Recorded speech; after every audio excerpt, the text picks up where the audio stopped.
Alright, I was asked to do some more instructional kind of videos, so let's go for it here. Doing a little decal work and some instruction on that. Here we've got a before version of a car, truck actually, mostly taken apart. Still got to drill out 3 rivets underneath, actually 5 rivets underneath. Melt it down, repaint it, put everything back together, then do the decal work. Sorry, Natalie, it's not your fault. And it's going to be a slightly older Ryan Truex, not Junior truck. And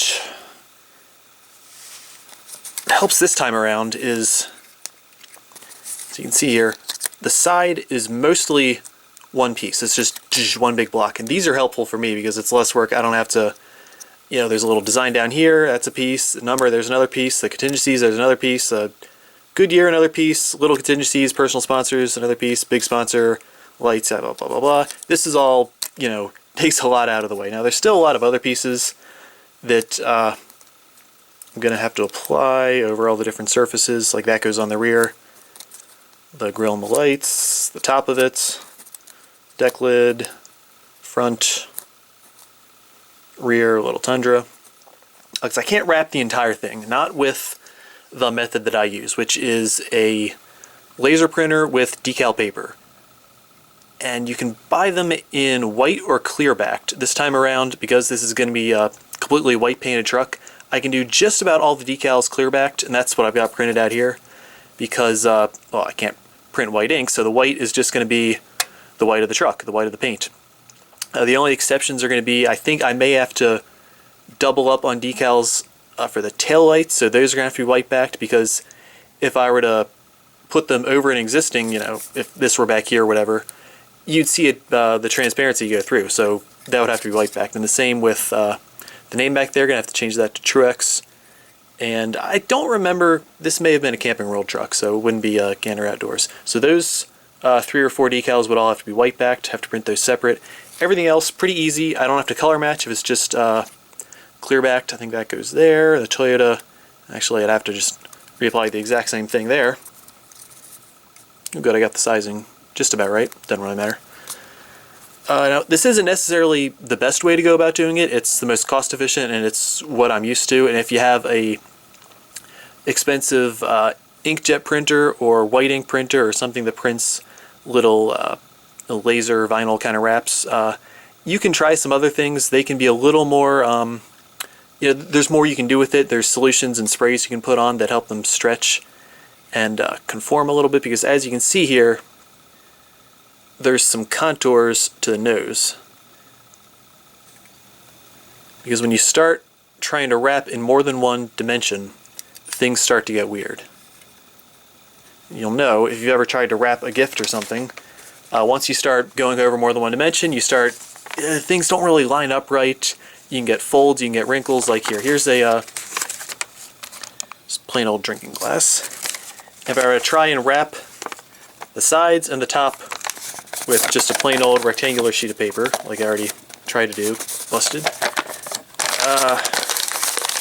it's not really gonna look too pretty.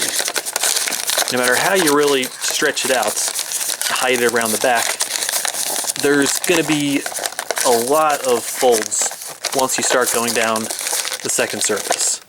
One's fine, this doesn't really line up. And it doesn't matter if it's a big rectangular piece of paper, if it's something that's already round, once you go over the edge, you're gonna have problems. Now the sides, because this is all one dimension,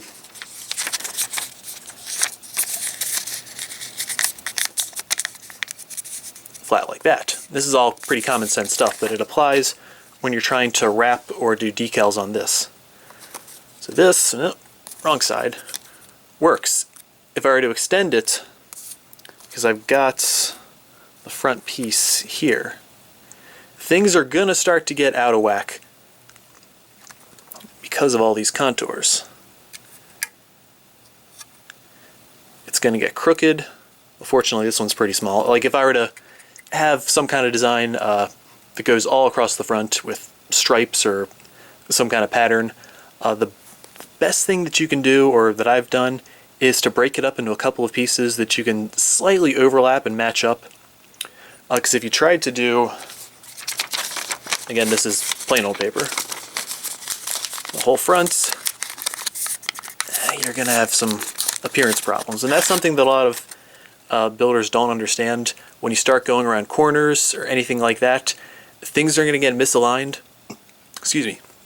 So you really got to prepare in advance. Have some kind of template that you can use, even if it's a little wacky looking, but just printing out 1, 2, 3, 4, 5 sides of a car or truck and trying to smash them all together, it's not going to work. And you don't really notice it in real life because the big vinyl appliers that they use for the real-sized cars and trucks, they're stretchy and they kind of wrap the entire thing at once and then go in and like cut out all the wheel wells, and you can press and fold all around the little edges, and you don't even notice it when it's done because it's so big. But these are so small that you can't get away with that because you would notice. And when I'm using my decals, which is basically like a film, once they get on there, I can't really start cutting things out because it would stretch, and as it stretches, the ink on it would stretch. So things are going to start to, get deformed. So everything's got to be cut out ahead of time. It's just a matter of picking your battles and knowing not to bite off more than you can chew. Like I said, if I were to reapply over the whole nose of something, there's a whole bunch of curves. I don't know if you can see, and even in the hood too, there's divots down in here. Can't really tell with this light. Like there's depressions in there, so you have to be careful when you're applying something that you don't things don't start to get crooked as they're going over the divots there, and that you don't leave any kind of air bubbles down in the wells at the very end of it, because once those go in, you can't really get rid of that once you start clear coating it. So it's a pretty tricky process. And the trucks are alright because they have pretty big flat surfaces. The cars, let me grab a car here.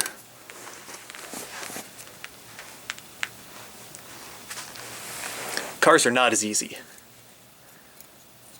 because there's a lot going on here.